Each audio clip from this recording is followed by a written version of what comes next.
Buenas noches. ¿Se escucha bien? Bueno, gracias por la invitación. Yo traigo un montón de preguntas, varias de las cosas que vengo pensando se han dicho, afortunadamente algunas no, me queda alguna cosita por decir. Yo pensaba que si esta charla se hubiera hecho 20 años atrás con la misma idea, no por supuesto antisemitismo de Internet, porque Internet no tenía el peso que tiene hoy, pero si se hubiera tratado de un equivalente a este 20 años atrás, la presencia de un periodista de un medio grande de un país hubiera sido una especie de presencia estelar. Yo hubiera tenido acá como un aura, hubiera destacado claramente respecto de mis dos compañeros, que obviamente saben mucho más del tema que yo, pero lo que quiero decir es que el peso específico que tiene un medio de comunicación, aun cuando se trate de un medio grande o en este caso particular, el caso de Clarín, donde yo trabajo, el medio que más se vende o el sitio de noticias más consultado, es un peso específico muy diferente del que tenía el diario, la misma marca, respecto de su producto principal, que era el diario de papel, 20 o 25 años atrás. Hay algunos datos puntuales que ratifican esta idea. La mayor parte de la gente que lee Clarín por internet no lo lee escribiendo www.clarin.com, sino que lo lee, accede a esa página a través de Google o de Facebook. De manera que el peso que tiene la marca es un peso relativamente muy inferior al que tenía antes. Esta es una primera característica. De manera que el peso que puede tener en esta discusión respecto al antisemitismo es un peso importante, pero relativamente menor al que hubiera tenido. Y esto es claramente por el auge de las redes sociales. Pero el auge de las redes sociales tiene una característica adicional mucho más importante que esta de hacerle perder peso específico a los grandes diarios que funcionaron y todavía funcionan como grandes editores. Editores en el sentido de tomar la realidad, darle su propia ponderación, su propia mirada y por lo tanto ofrecérsela al público con determinado tamiz previo, ¿no? Esto es lo que significaría un medio de comunicación o uno de los roles de un medio de comunicación.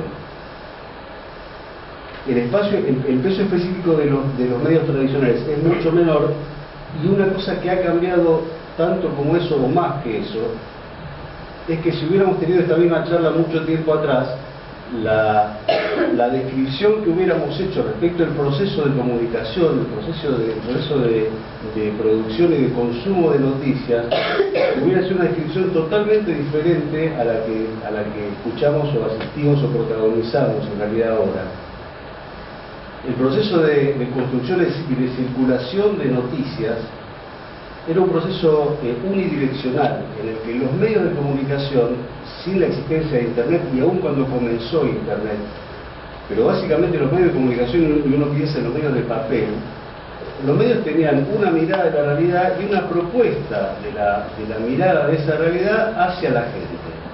Y el espacio de la gente, y eso se puede ver aún hoy en los diarios de papel, el espacio de la gente, la voz de la gente, básicamente estaba circunscrita a dos espacios.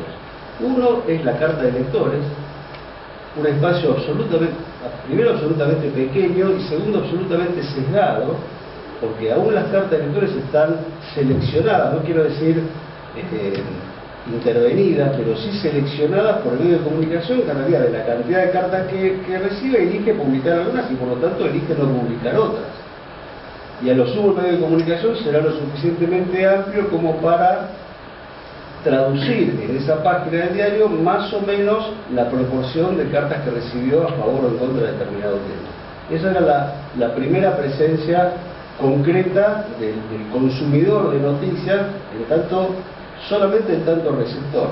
O sea, el consumidor de noticias recibía las noticias y su única posibilidad de comentar, de expresarse, de criticar, de apoyar, de respaldar determinada cosa era en la carta de lectores, por supuesto rezando para que el diario la publique.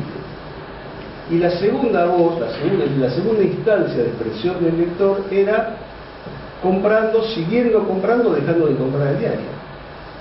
Esto es una especie de contrato, una relación contractual en la que el lector, satisfecho por lo que recibía cuando compraba el diario, lo seguía comprando, lo avalaba, aún lo compraba cuando veía que el diario estaba en crisis, como una manera de respaldo, o dejaba de comprarlo más allá de la situación económica, dejaba de comprarlo cuando no estaba de acuerdo con su línea editorial. Esto era una manifestación del receptor de información, pero había claramente un rol pasivo. Si todo el rol que le cabe al ciudadano que recibe las noticias es leerla, comentarla eventualmente en un espacio de carta de lectores y aceptar o no la línea editorial, comprando el diario, dejando de comprarlo, comprando otro, bueno, es un espacio, era el espacio con el que todos crecimos, bueno, los que tenemos cierta edad crecimos, bueno, esto cambió totalmente. Y yo creo que este es un momento de la historia, particularmente de la historia de las comunicaciones, absolutamente embrionario. Uno dice, bueno, muchachos, despiértense porque ya pasó bastante tiempo desde el comienzo de un cambio de paradigma en el que todo circula, todo fluye, y el rol del editor del diario y el rol del gran medio de comunicación está absolutamente relativizado por tanta circulación de información, tantos emisores de noticias y además con tanta participación de las audiencias. Imagínense que uno, voy a dar otro ejemplo para que se entienda un poquito más lo que digo, imagínense que uno antes tenía determinada estructura económica que le permitía comprar un diario, por fidelidad, por costumbre, por ideología, lo que sea, compraba un diario. La relación de ese consumidor con otro diario o con el resto de los diarios es una relación prácticamente nula. Si yo compro La Nación, estoy hablando de la década del 70, por decir algo, yo compro La Nación, yo leo La Nación. Y a lo mejor me entero de lo que dice Clarín una vez que voy al kiosco, voy a un café, a tomar un café y está el diario ahí, o me entero a través de modos indirectos como otros medios, como la radio o la televisión, que se hace eco, o algún amigo que me cuenta lo que salió en otro diario.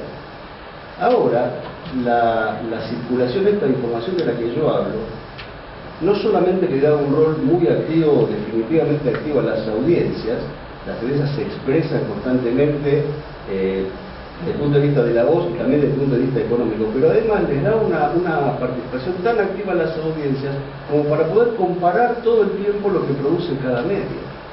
Entonces yo leo un accidente que ocurrió, lo leo en clarín.com y leo el accidente y no me termina de quedar claro qué pasó en el accidente. Estoy dando un ejemplo muy burdo para que se entienda que no hablo de ideología o de política, que es mucho más complejo. Leo X información, un accidente, y no me termina de quedar claro qué es lo que pasó con el accidente. Inmediatamente pongo otra página de internet y busco más datos del mismo accidente en otra parte.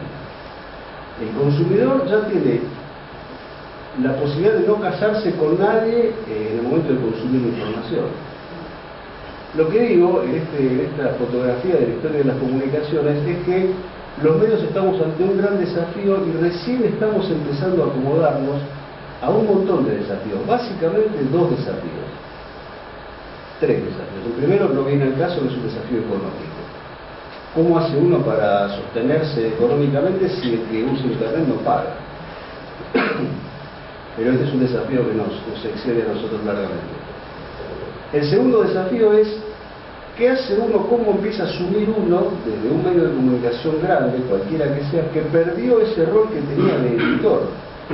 Este privilegio que tenía uno de decir de todas las informaciones que hay, cuál considero yo que la gente va a leer o cuál considero yo que es más importante para que la gente lea, cuál otra debería leer si le queda un poco más de tiempo y cuál considero yo que no es suficientemente importante y por lo tanto no hace falta que la lea.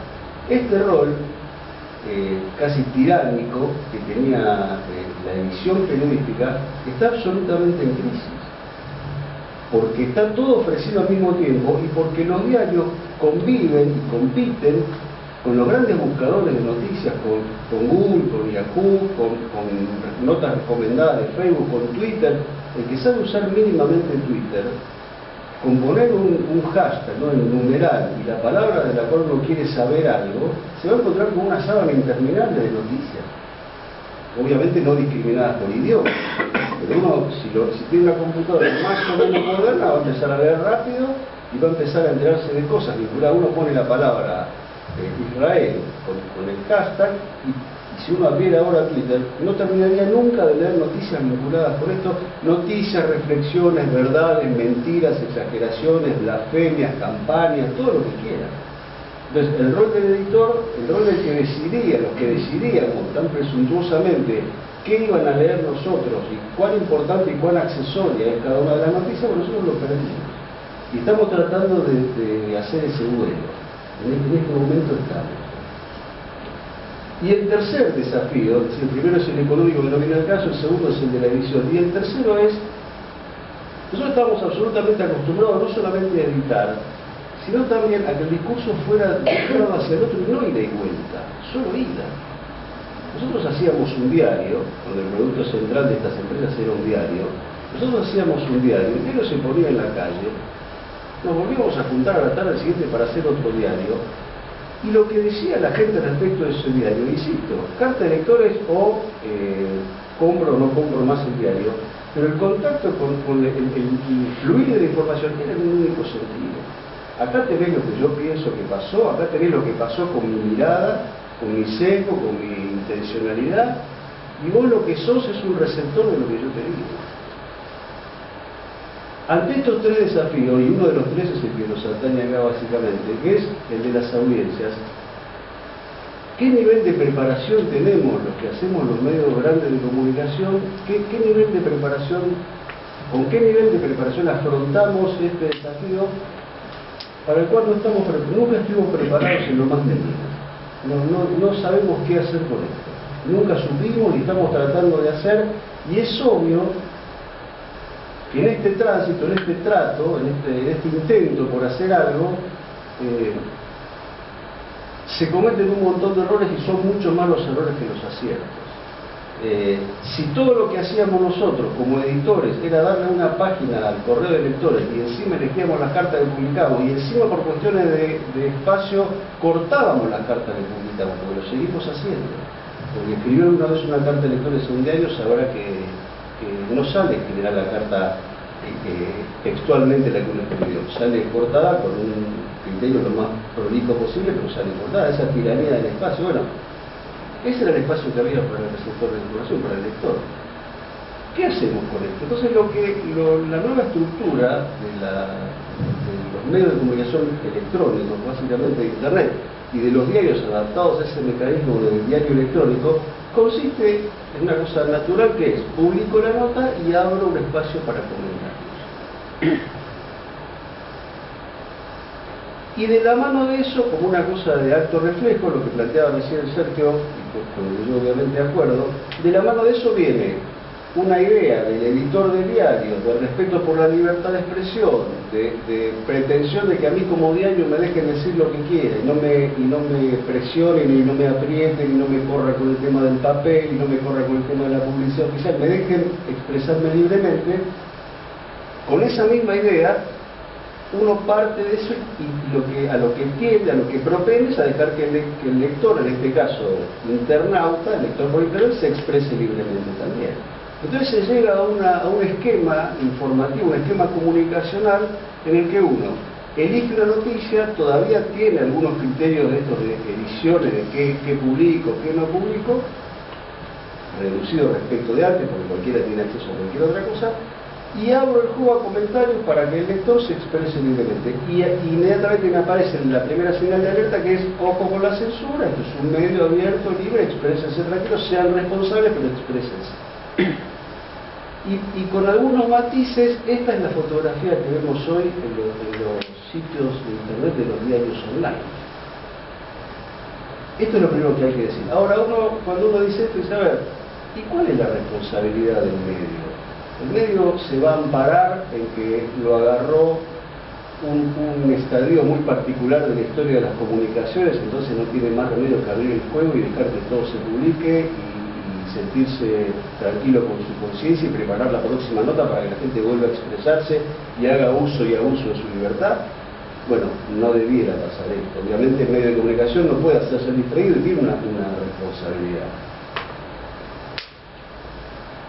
Yo creo que estamos en un momento de la historia en el que hay una gran perplejidad respecto de esto. Hay una gran dificultad para entender, para decidir hasta dónde hay que habilitar comentarios, hasta dónde hay notas que no debieran recibir la libre habilitación de comentarios, hasta dónde hay que abrir la posibilidad de comentar y cerrarla en la mitad de esa apertura. Bueno, en eso también estamos nosotros. Lo digo como una especie de mea culpa, una especie de terapia gratuita que estoy haciendo, pero es más o menos lo que está pasando y me vino bien esta invitación para reflexionar algunas cosas. Es más, hice un ejercicio de reflexionar con algunos editores, colegas míos, para ver qué les parecía y encontré la misma perspectiva que tengo yo. O sea, no hay ningún consuelo, pero es lo que no. Varias de estas cosas que dije recién son recetas a las que nosotros hemos recurrido. Hemos recurrido a la no apertura de comentarios ante determinadas notas con la experiencia de saber que esa nota inmediatamente o inevitablemente va a generar comentarios, en este caso, que lo que nos convoca acá, comentarios antisemitas. Hemos abierto comentarios libremente para que la gente se exprese, porque ese es nuestro rol y bla bla bla, y los hemos tenido que cerrar por vergüenza ajena, porque el desborde era tal que nos sentíamos usados por ese espacio. Ya eso no es una cuestión de abrir el juego a la libertad para que cualquiera diga lo que diga, ya hay gente que está esperando que uno abra comentarios, y además uno empieza a hacerse mínimamente experto en esto, entonces empieza a ver que los que comentan son más o menos siempre los mismos, y que tienen estrategias para comunicar, y que lo que hacen es ganarte por cansancio, y publican algo y dejan que posteen 2 o 3 y vuelven a publicar lo mismo.